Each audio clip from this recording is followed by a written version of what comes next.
Hello everyone, this is Eddie Garcia. I get a lot of people asking me all the time about how I load my ammo, what components I use, the measurements, all that good stuff. So I figured I'd make a short video on this.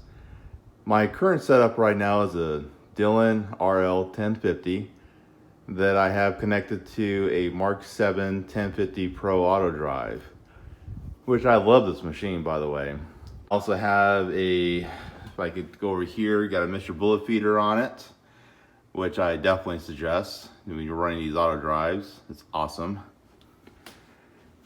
I did put a Redding crimp die on it, so you're able to adjust exactly per thousand of increment when you're doing your crimp.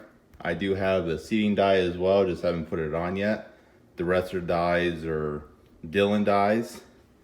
I do run 2 sizing dies on my machine just to make sure there's no bulge at all.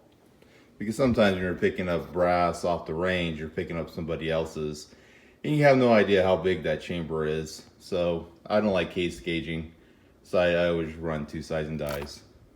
Arredondo makes this really cool feature here. I forget exactly what it's called, but Ralph makes it. It really stabilizes the case while the shell plate is moving or rotating, so you don't have to worry about the powder flying out. It also helps the bullet as well from moving.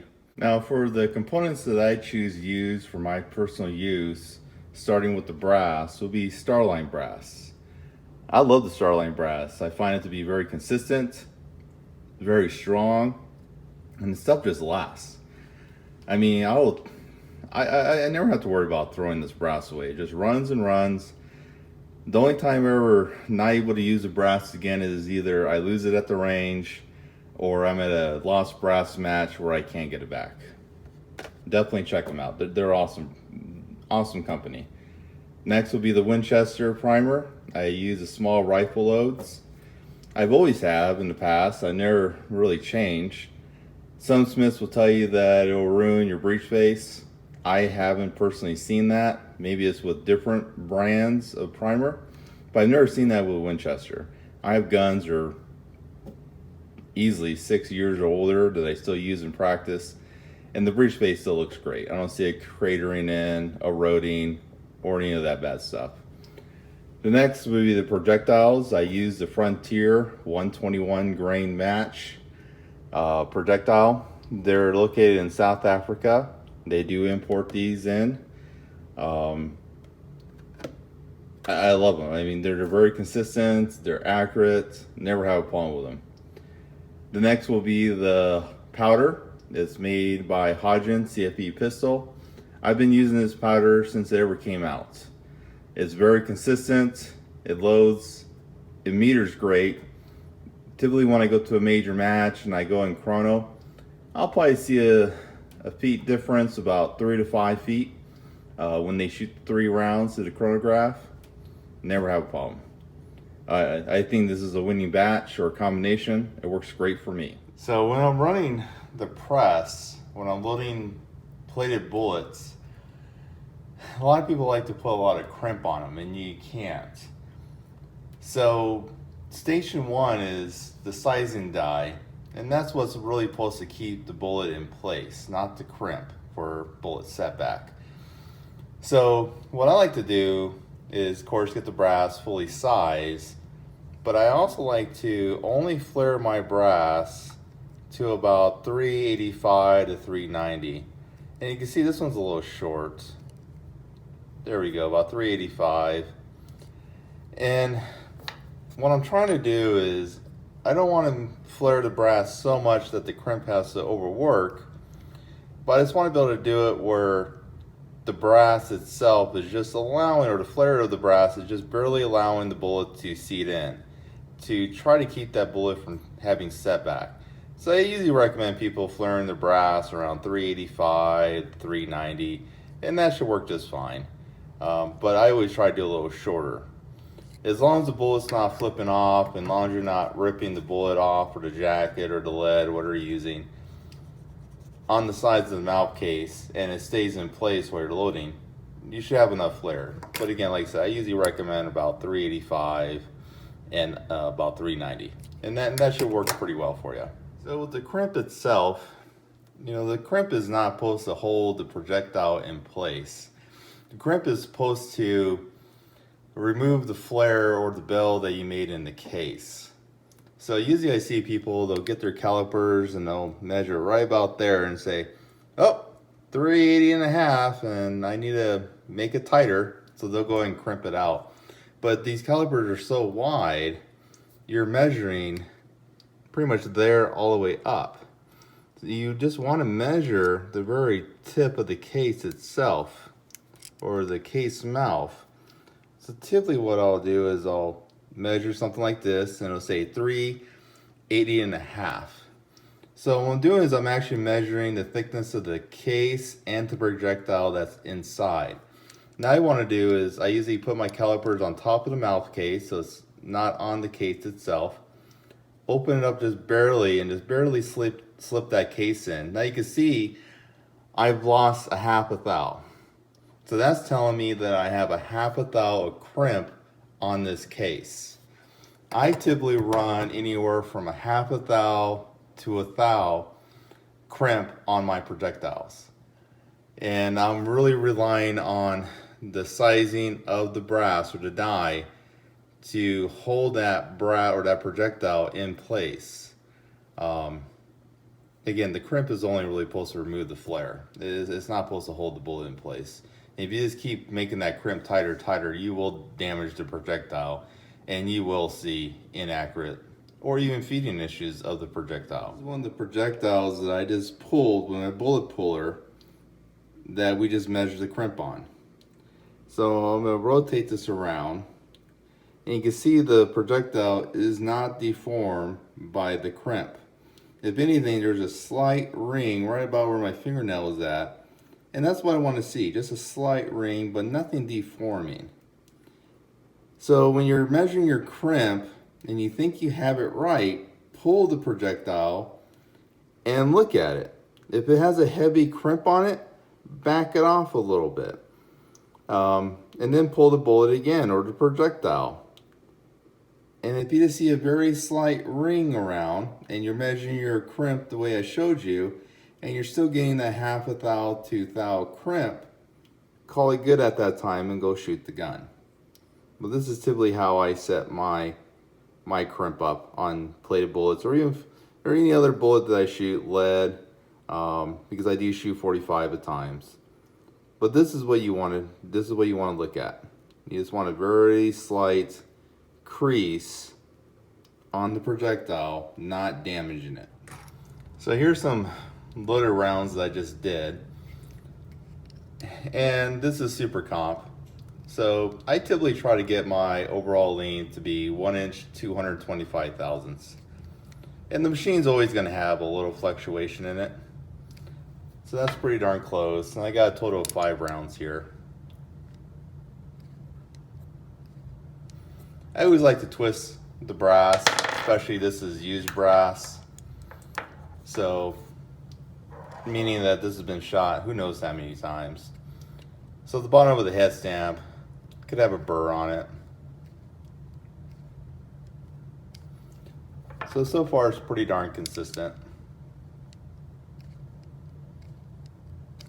And overall length, I mean, that's going to dictate on the magazines you're using, how they throw out that feed ramp for you to see if it's going to allow it to accommodate the long load or not.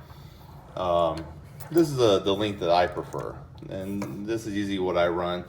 So if you run longer, you run shorter, that's up to you. But that's typically my overall length, is 1 inch 225 thousandths. Okay, let's go back to the press here. So again, we got a little tablet here, which is really cool on the Mark 7 product. And again, let's just say 900 rounds per hour. I usually run the torque around 3 or so. The monitor, I've already put 100 primers in there. I loaded a few for the video, and I tell the machine to stop at 5. I really don't care about these 2 other settings, because I'm not going to count how many projectiles I have or brass I put in there. I only care about the primers. When I reset this machine, this is how many rounds I've loaded so far on this machine.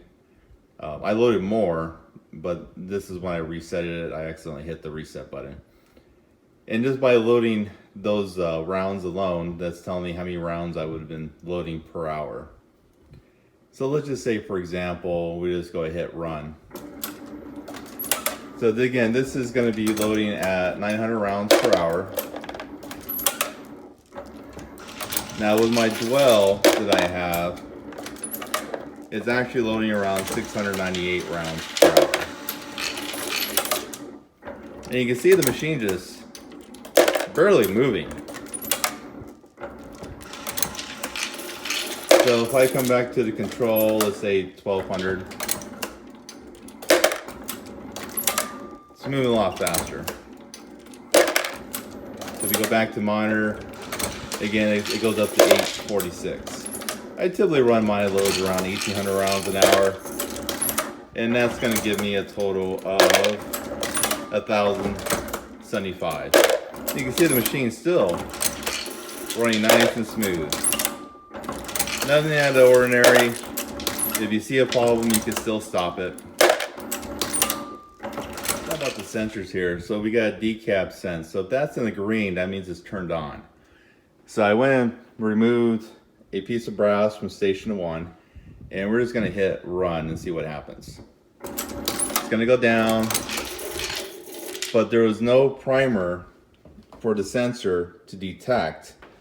So I got this little error message saying no eject primer detected.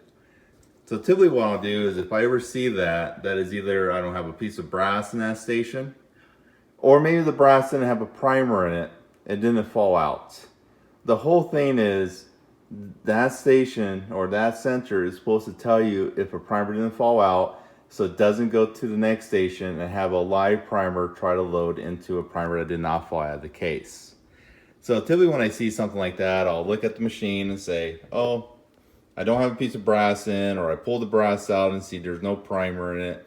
Maybe it fell out while you're tumbling the brass. I put it back in. I go hit OK.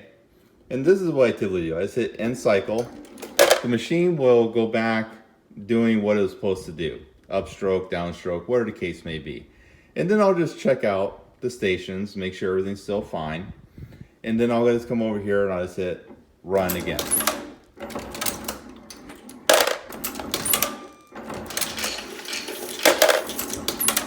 And if you have other sensors, you do the same thing.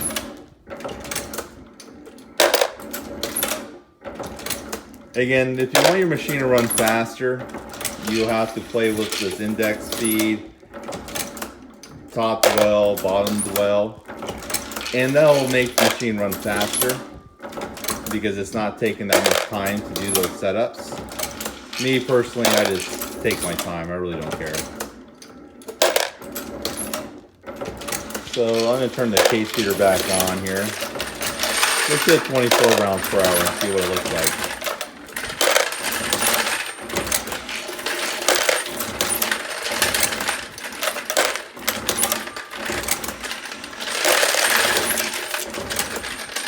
And this is telling me now I'm running at 1,250 rounds per hour. Again, if I came over to setup and I made these faster, the machine will run a lot faster.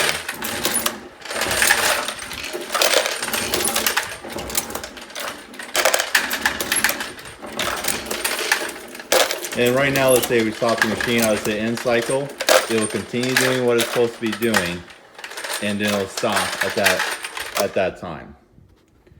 Again, to me, the machine is about just loading the ammo. I don't have to crank it.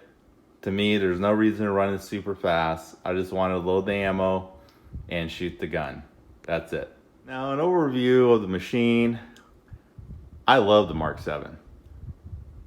I can't see myself cranking the handle ever again.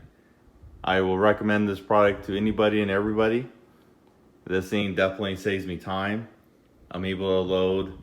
Typically what I'll do is I'll load a 5-gallon bucket of ammo, and once I shoot that, I'll go and turn the machine back on. This thing has definitely been a lifesaver for me because I am extremely busy.